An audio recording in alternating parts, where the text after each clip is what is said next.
नमस्कार साथियों, स्वागत है आपका हमारे YouTube channel only paper practice में। साथियों, जैसा कि आप जान रहे होंगे कि हमारे इस चैनल पर हम उत्तराखंड लोक सेवा आयोग के द्वारा जो पेपर करवाए गए हैं पूर्व में, उन क्वेश्चन पेपरों को हम यहाँ पे सॉल्व कर रहे हैं। इससे पहले आपने देखा कि आरओ एआरओ 2021 का जो पेपर था उसको हमने सॉल्व किया। उसके 40 क्वेश्चन हमने इससे पहले की वीडियो में हम लोग बना चुके हैं। 40 से आगे हम आज की वीडियो में इसे सॉल्व करेंगे। Previous year question paper solve करने से सबसे आपका फ़ायदा ये हो जाएगा कि जो 2024 में उत्तराखंड पीसीएस का जो पेपर होगा उसमें आपको एक आइडिया लग जाएगा कि किस प्रकार के प्रश्नों को यहाँ पे पूछा जाता है। तो वो प्रश्न आपका जीएस का हो सकता है, वो करंट अफेयर का होगा, और उत्तराखंड जीएस के किस प्रकार के प्रश्नों को आयोग यहाँ पे महत्व देता है। इसके साथ साथ आपके और भी जो एग्ज़ाम है यूके SSSC के द्वारा और भी एग्ज़ाम करवाए जाते हैं, तो आपको प्रश्नों का नेचर आपको पता लग जाएगा। तो समय को बर्बाद न करते हुए स्टार्ट करते हैं। 41वां क्वेश्चन है, 41 क्वेश्चन है। 40 तक हम लोग पूर्व में भी आपको करवा चुके हैं, 1 से 40 तक, इससे पहले की वीडियो में। तो आज स्टार्ट करते हैं। क्वेश्चन है, विखौती मेला उत्तराखंड में किस हिंदी माह में मनाया जाता है? ऑप्शन है ए है बैसाख, आषाढ़, मार्गशीर्ष और फाल्गुन। तो राइट आंसर हो जाएगा इसका ऑप्शन ए बैसाख। बैसाख के महीने में यानी अप्रैल के महीने में, अप्रैल के महीने में होता है विखौती मेला। उत्तराखंड में विखौती मेला मनाया जाता है। अगला प्रश्न है, उत्तराखंड में उच्च शिखरीय पादप शोध संस्थान निम्न में से किस स्थान पर स्थित है?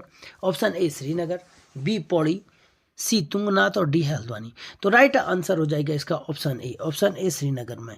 तो जो ये श्रीनगर में क्या है, उत्तराखंड उच्च पादप शोध संस्थान श्रीनगर में है। अगला प्रश्न है, कोरोना वायरस को अपना नाम कहाँ से प्राप्त हुआ? कोरोना वायरस को, कोरोना जो वायरस है उसको अपना नाम कहाँ से प्राप्त हुआ?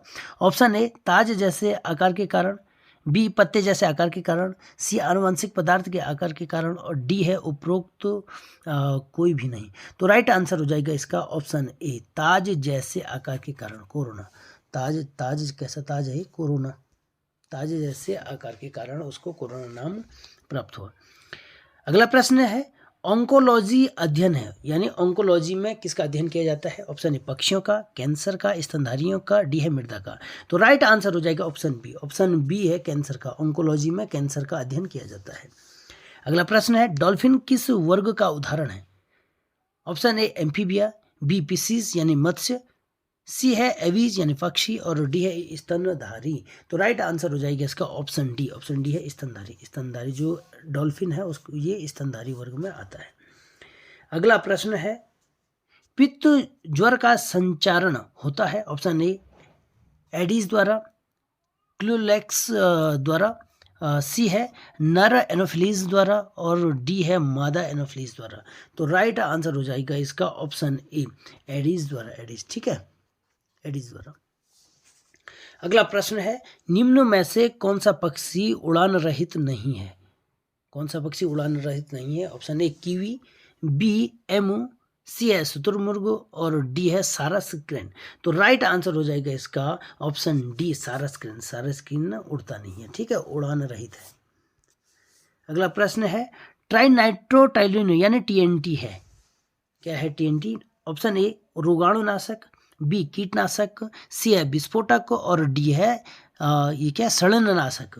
तो राइट आंसर हो जाएगा इसका ऑप्शन सी। ऑप्शन सी है विस्फोटक, टीएनटी, ठीक है। टीएनटी क्या है? एक विस्फोटक है। अगला प्रश्न है, भारत का प्रथम सफलतापूर्वक परिप्रेक्षित उपग्रह है? तो ऑप्शन ए है आर्यभट्ट, बी भास्कर प्रथम, सी है इनसेट A1, डी है IRS-1E। तो राइट आंसर हो जाएगा इसका आर्यभट्ट। ऑप्शन ए आर्यभट्ट इसका सफल परिप्रेक्षित उपग्रह है, ठीक है।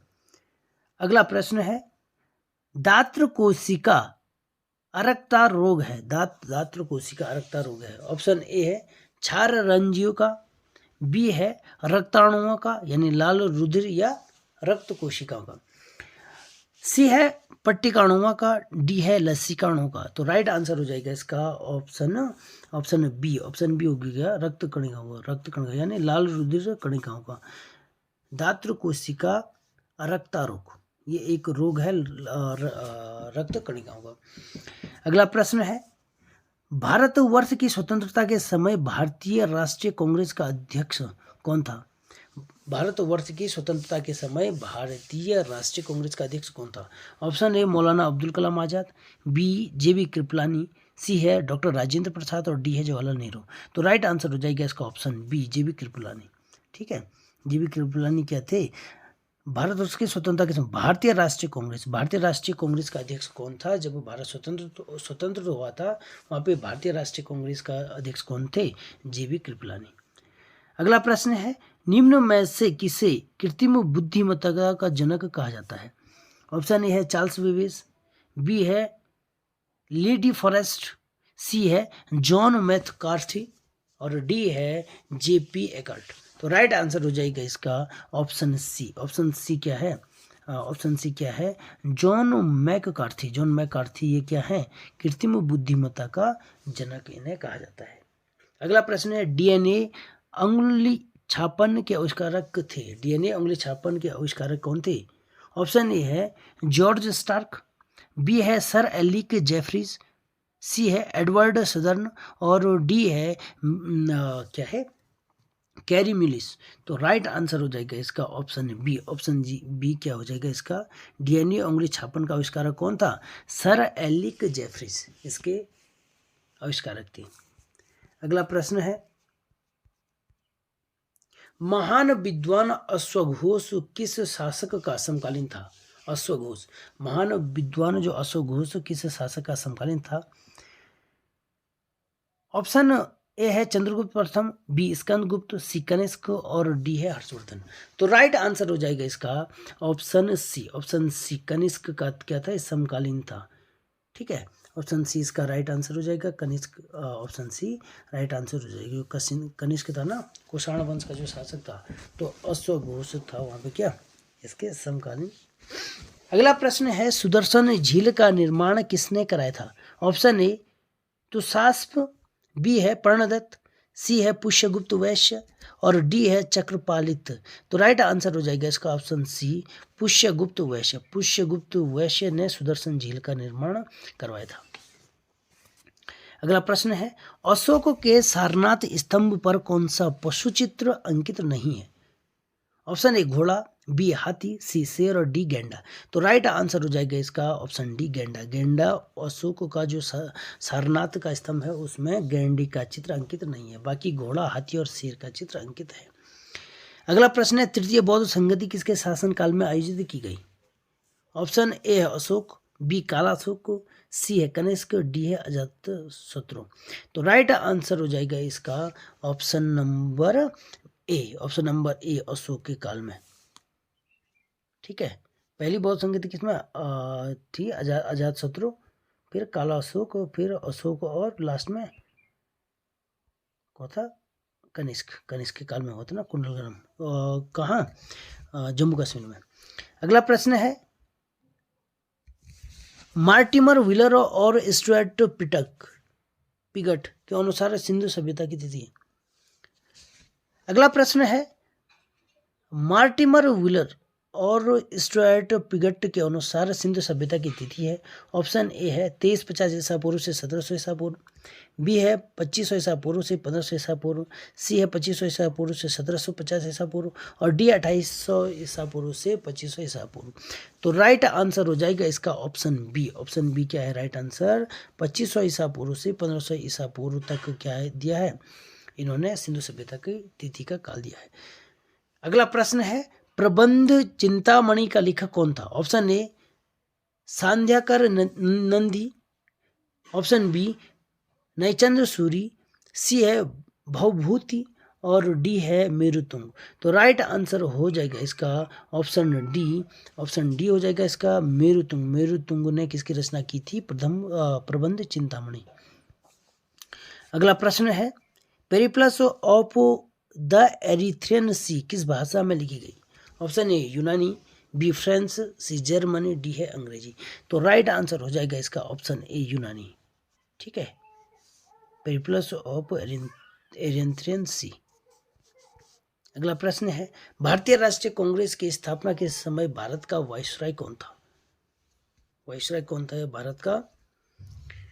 ऑप्शन ए है भारतीय राष्ट्रीय कांग्रेस की स्थापना के समय भारत का वाइसराय कौन था? Option A lord Lytton, B lord Curzon, C है लॉर्ड डफरिन और डी है लॉर्ड रिपन। तो राइट आंसर हो जाएगा इसका ऑप्शन सी। ऑप्शन सी क्या हो जाएगा? लॉर्ड डफरिन उस समय भारत का वाइसराय था।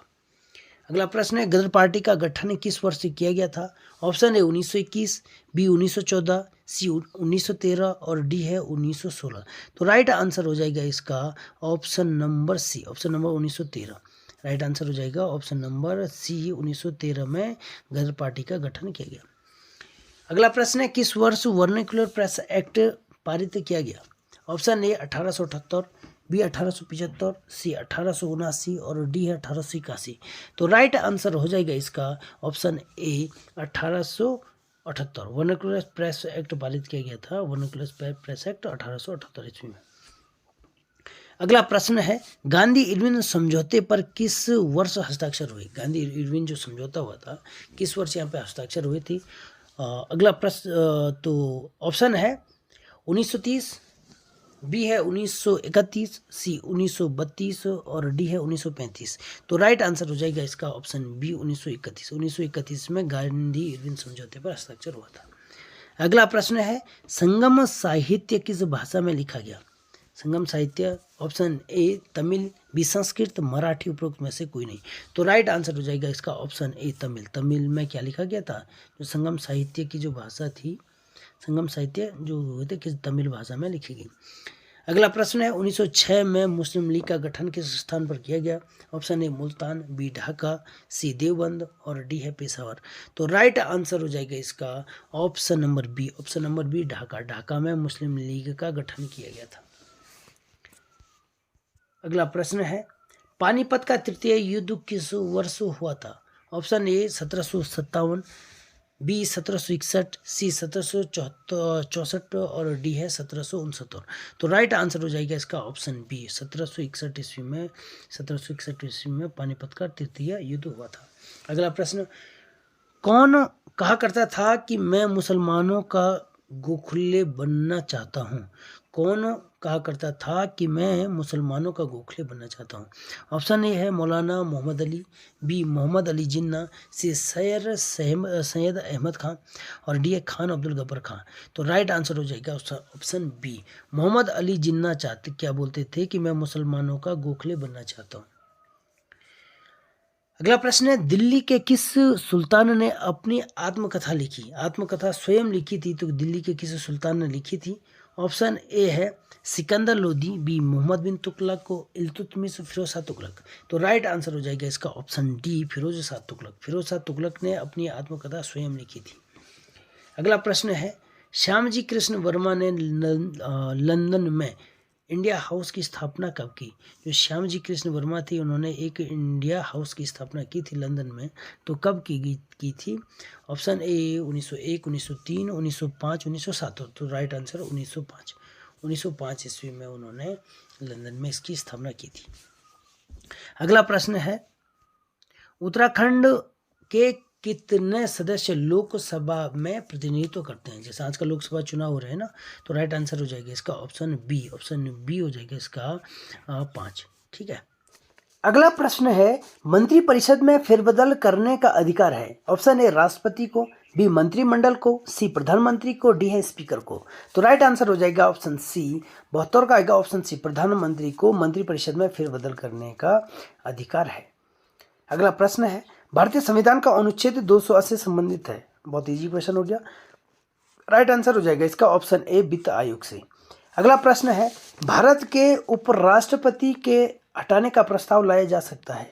जो उपराष्ट्रपति है उसको उनको हटाने का प्रस्ताव कहाँ लाया जा सकता है? ऑप्शन ए केवल लोकसभा द्वारा, बी संसद के लिए सभी सदन द्वारा, सी है संसद के संयुक्त बैठक द्वारा, डी केवल राज्यसभा द्वारा। तो राइट आंसर हो जाएगा इसका ऑप्शन डी। ऑप्शन डी है केवल राज्यसभा द्वारा। यानी जो उपराष्ट्रपति को हटाने का जो प्रस्ताव लाया जाएगा वो हमेशा कहाँ लाया जाएगा? लोकसभा में। ठीक है, नहीं सॉरी, राज्यसभा में।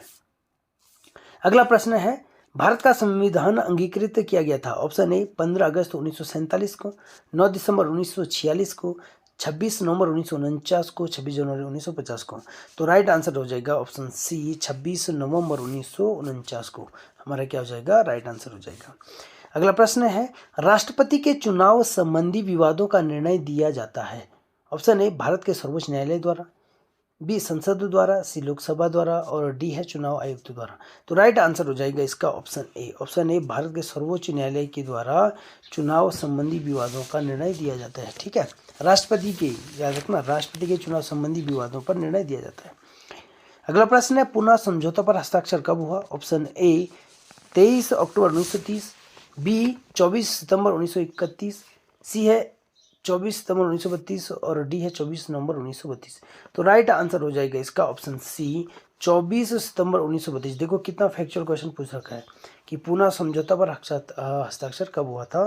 तो 24 सितंबर, यानी डेट भी याद होनी चाहिए, 24 सितंबर 1932 को पुणे समझौता पर हस्ताक्षर हुआ था। अगला प्रश्न है, असहयोग आंदोलन कब वापस लिया गया। 1920, 1922, 1931, 1927। तो राइट आंसर हो जाएगा इसका ऑप्शन बी। ऑप्शन बी 1922 में असहयोग आंदोलन वापस ले लिया था गांधी जी ने। ठीक है, अगला प्रश्न है, राष्ट्रपति द्वारा राज्यसभा के लिए कितने सदस्यों को मनोनीत किया जाता है। ऑप्शन ए 8, 10, 12, 15। तो राइट आंसर हो जाएगा इसका ऑप्शन सी। ऑप्शन सी 12 सदस्यों को राज्यसभा में राष्ट्रपति मनोनीत करता है।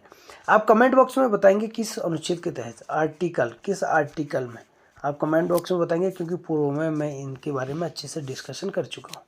अगला प्रश्न है, भारत के संविधान की प्रस्तावना में धर्मनिरपेक्ष और समाजवादी शब्दों को जोड़ा गया है।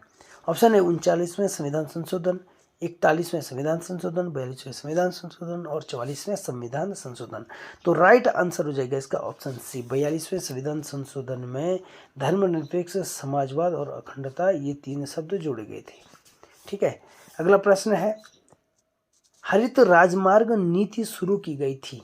भारत में जो हरित राजमार्ग नीति शुरू की गई थी। Option A 2015, 2017, 2019, 2020। तो राइट आंसर हो जाएगा इसका ऑप्शन ए। ऑप्शन ए 2015 में क्या किया गया था, हरित राजमार्ग नीति की शुरुआत की गई थी। भारत में 15वें वित्त आयोग के अध्यक्ष कौन है। राकेश रमन, रमेश चंद्र, उर्जित पटेल और NK सिंह। तो राइट आंसर हो जाएगा option D. Option D right answer हो जाएगा।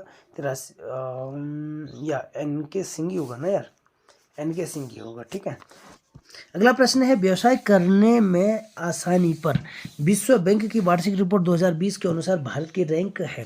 ऑप्शन है 17वीं, बी 72वां, सी है 68वां और डी है 63वां। तो राइट आंसर हो जाएगा इसका ऑप्शन डी। ऑप्शन डी इसका राइट आंसर हो जाएगा, यानी 63वां। तो आप लोग करंट अफेयर ये तो 2020 का करंट अफेयर है, आप लोग 2024 के करंट अफेयर के हिसाब से आप लोग इस प्रकार से रैंकिंग जो भारत का स्थान है, बहुत सारी रैंकिंग में एक क्वेश्चन तो बनता ही है यहाँ से। ठीक है, तो यहाँ से पढ़ सकते हैं। अगला प्रश्न है, यह धारणा कि आर्थिक वृद्धि सभी क्षेत्रों में नीचे तक पहुँचेगी को जाना जाता है। Option A pump priming, B है ट्रिकल डाउन, सी है प्रसार सिद्धांत और डी है उपयुक्त में से कोई नहीं। तो राइट आंसर हो जाएगा ऑप्शन बी। ऑप्शन बी ये क्या, ट्रिकल डाउन जो थ्योरी है, तो इसमें क्या बोलते हैं कि जो आर्थिक वृद्धि है सभी क्षेत्रों में नीचे तक पहुंचेगी आर्थिक वृद्धि। ठीक है, अगला प्रश्न है, निम्नलिखित में से कौन सा एक ग्रीन हाउस गैस नहीं है। Option A methane, B ozone, C oxygen और डी है नाइट्रस ऑक्साइड। तो राइट आंसर हो जाएगा इसका ऑप्शन सी। ऑप्शन सी इसका राइट आंसर हो जाएगा, ऑक्सीजन। यह एक ग्रीन हाउस गैस नहीं है। अगला प्रश्न है, आर्थिक सर्वेक्षण 2020-21 के अनुसार या 2020-21 में भारत में सकल घरेलू उत्पादन में कृषि का हिस्सा क्या है।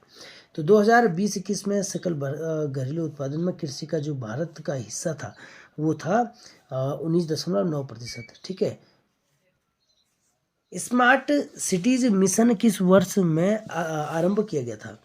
स्मार्ट सिटी जो मिशन था वो किस वर्ष आरंभ किया गया था। तो राइट आंसर हो जाएगा इसका ऑप्शन ए। 2015 में स्मार्ट सिटी मिशन प्रारंभ किया गया था। अगला प्रश्न है, भारत के केंद्रीय बजट 2021-22 में राजकोषीय घाटा लक्षित है।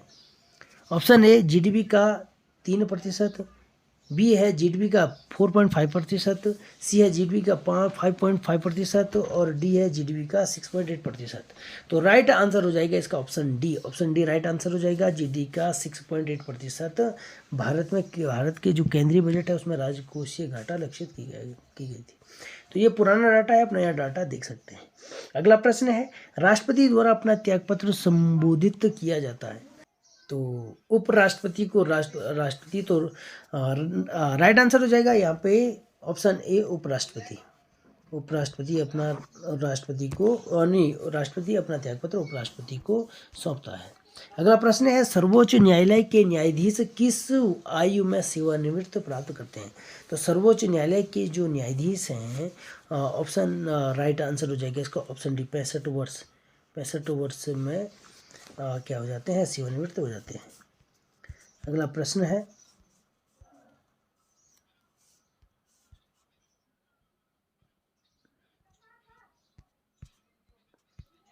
अब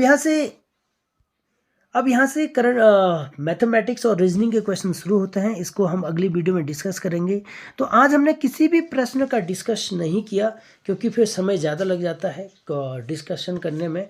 तो सीधा हमने क्वेश्चन और आंसर बताए। अगली वीडियो में हम इन क्वेश्चनों को बहुत डिटेल से प्रत्येक प्रश्न पर और अच्छे से डिटेल से डिस्कस करेंगे। इसी प्रकार से इन सीरीज हमारी चलती रहेगी जब तक उत्तराखंड लोक सेवा आयोग के द्वारा पीसीएस का जो पेपर होना है 2024 तक। तो प्रीवियस ईयर के सारे प्रश्न पत्रों को हम लोग यहाँ पे सॉल्व करेंगे। आप चैनल को लाइक शेयर सब्सक्राइब करिए और नोटिफिकेशन की घंटी जरूर दबाना ताकि वीडियो सबसे पहले आप तक पहुँचे। आप सबका बहुत बहुत धन्यवाद। नमस्कार।